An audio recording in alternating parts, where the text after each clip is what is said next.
मौलाना अबुल कलाम आज़ाद के हवाले से गुज़श्ता कॉलम पर कायरीन का काफ़ी अच्छा रिस्पॉन्स देखने में आया। कुछ कायरीन की तरफ से इस ख्वाहिश का इजहार भी किया गया कि इनके बारे में मज़ीद लिखा जाए। वो जानने की ख्वाहिश रखते हैं कि तकसीम हिंद के बारे में मौलाना आज़ाद के मज़ीद क्या ख्यालात थे। इसी तरह कई एक ईमेल्स भी मौसूल हुई जिनमें लोगों ने इस ख्वाहिश का इजहार किया कि गाहे बगाहे तारीख़ी किरदारों के बारे में ज़रूर लिखना चाहिए। लाहौर से एक साहब ने इस बात का भी बरमला इजहार किया कि अगर आइंदा किसी तारीख़ी किरदार के हवाले से लिखें तो बराह करम उन बातों को दोहराने से गुरेज़ करें जो हमें तवील अरसे से पढ़ाई और बताई जाती रही हैं। उनके कहने का क्या मतलब है, ये तो आप समझ ही गए होंगे। इस रिस्पांस को देखते हुए इस बात का शिद्दत से एहसास हुआ कि इस वक्त हमारे मुल्क में जो खेल तमाशे चल रहे हैं, अवामी सतह पर उन्हें ज़्यादा तवज्जो नहीं मिल पा रही और लोग उकताहट महसूस कर रहे हैं। सुबह से शाम तक अजीबोगरीब बयानात, हर वक्त झूठ दर झूठ की एक ना ख़त्म होने वाली यलगार, हर लहजा नित नए पैंतरे, जिनका एक ही मकसद नज़र आता है कि किसी तरह से अपने मंसूबों को अमली जामा पहना लिया जाए। अवाम इस हवाले से क्या सोचते हैं या उनका क्या रद्द-ए-अमल सामने आ रहा है, इससे किसी को कोई सरोकार नहीं। देखा जाए तो इसमें अचंभे की कोई बात भी नहीं, क्योंकि माजी में भी कब अवामी उमंगों का एहतराम मलहूज़ खातर रखा गया है। जब से मुल्क वजूद में आया है, इक़्तिदार, ताकत और इख्तियारात का ऐसा चाक चक्कर चलता चला जा रहा है जिसमें कोई अखलाकियात बाकी रही हैं, ना आइन और कानून का ही कोई वजूद बाकी बचा है। हाँ, एक बात ज़रूर है कि ये खेल इस मरतबा जिस अंदाज से खुल कर खेला जा रहा है, उसकी माजी में शायद ही कोई मिसाल मिलती हो। दूसरी तरफ कुछ तबकात इस अबतरी से भी उम्मीद कशीद कर रहे हैं। उनका मानना है कि मामलात बेहतरी की तरफ जाने से पहले इसी तरह बदतरीन हद तक खराबी का शिकार हुआ करते हैं। किसी भी नई इमारत की तामीर से पहले पिछली इमारत की बाकियात को मटाना नागुज़ीर होता है, और ये शिकस्ता हाल इमारत तो खुद ब खुद मुनहदम होती जा रही है। बहरकैफ बात हो रही थी तारीख़ी किरदार की। आज जिस किरदार की बात करने हम जा रहे हैं वो तारीख़ के साथ एक ऐसा असातीरी किरदार भी है और इसका नाम है जस्टिस खड़क सिंह। वैसे तो खड़क सिंह नाम के काफ़ी तारीख़ी किरदार हो गुजरे हैं, जिनमें सबसे मशहूर महाराजा खड़क सिंह थे, जो पंजाब के महाराजा रंजीत सिंह के बड़े और लाडले साहबजादे थे। अपने इस लाडले साहबजादे के लिए रंजीत सिंह ने लाहौर के शाही किला में एक हवेली खड़क सिंह भी तामीर कराई थी।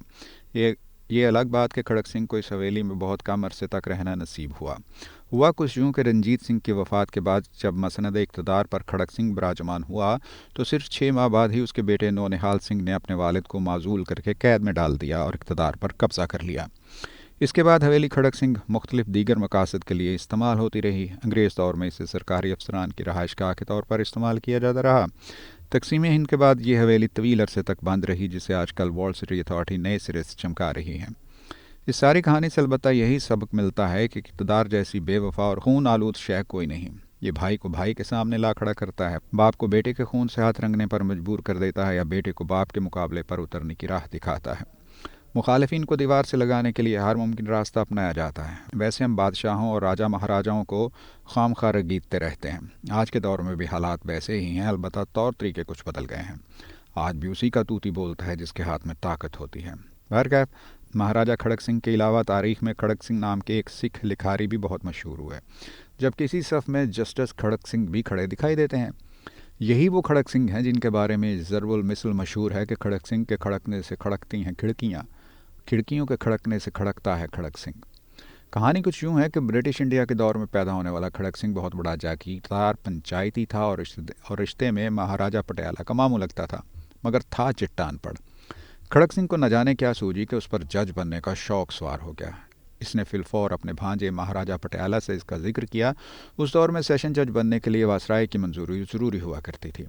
महाराजा पटियाला ने वासराय के नाम एक चिट्ठी लिखकर अपने मामू को वासराय के पास भेज दिया। वासराय ने महाराजा का ख़त पढ़ा और खड़क सिंह से पूछा कि कितना पढ़े लिखे हो। इस पर खड़क सिंह ने कड़कदार आवाज़ में जवाब दिया कि आपने मुझे जज लगाना है या हेड मास्टर।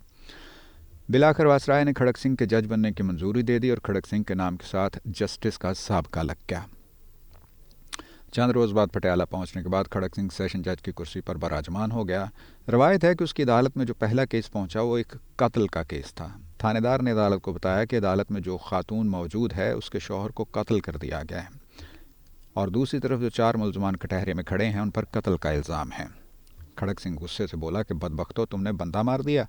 इतना कहने के बाद वो अपना फ़ैसला लिखवाने ही लगा था कि अचानक एक शख्स अंदर दाखिल हुआ और बोला, जनाब ये एक पेचीदा केस है जिसकी बाबत मैं कुछ अर्ज़ करना चाहता हूँ। खड़क सिंह ने गरजदार आवाज़ में पूछा, ये कौन है? بتایا گیا کہ ان ملزمان کا وکیل ہے اور انہیں بری کرانا چاہتا ہے۔ کھڑک سنگھ نے کچھ دیکھے سنے بغیر چند سطری فیصلہ یہ لکھوایا کہ ملزمان کے ساتھ ساتھ ان کے وکیل کو بھی پھانسی کی سزا دے دی جائے۔ اس فیصلے پر عمل ہوا یا نہیں اس بابت زیادہ تفصیلات نہیں ملتی، مگر کہتے ہیں کہ اس کے بعد پٹیالہ میں خاصا امن و امان قائم ہو گیا تھا اور کوئی بھی وکیل کسی ایسے شخص کا کیس لینے سے انکار کر دیتا جس نے واقعی جرم کیا ہوتا۔ ہمارے تاریخ دان دوست شہزاد احمد کا کہنا ہے کہ یہ ایک من گھڑت واقعہ ہے، کیونکہ تاریخ کی کتب میں اس کا کوئی مستند حوالہ نہیں ملتا۔ ان کا ایک اعتراض یہ بھی ہے کہ اس واقعے میں ایک طرف تو یہ کہا جاتا ہے کہ جسٹس کھڑک سنگھ چٹان پر تھا، لیکن واقعے کے آخر میں بتایا جاتا ہے کہ اس نے اپنے ہاتھ سے فیصلہ تحریر کر کے اس پر دستخط کیے۔ شہزاد احمد کا یہ بھی اعتراض ہے کہ اس واقعے میں اس کا بھی کوئی ذکر نہیں ملتا کہ وہ کس مہاراجہ پٹیالہ کا ماموں تھا، کیونکہ پٹیالہ کے تو کئی مہاراجہ گزرے۔ البتہ وہ اس بات کی تائید ضرور کرتے ہیں کہ راجاؤں اور مہاراجاؤں کے دور میں انصاف ایسے ہی ہوا کرتا تھا۔ راجہ خوش ہوتا تو مجرم کو بھی انعام و کرام سے نواز دیتا، ناراض ہوتا تو کسی بے گناہ کو بھی ہاتھی کے پاؤں تلے روند ڈالنے یا جلاد کے حوالے کر دینے کا حکم صادر کر دیتا۔ ہمارے تاریخ دان دوست بہت سے مستند حوالوں کے ساتھ بتاتے ہیں کہ راجے مہاراجے انصاف کا کیسے بول بالا کیا کرتے تھے۔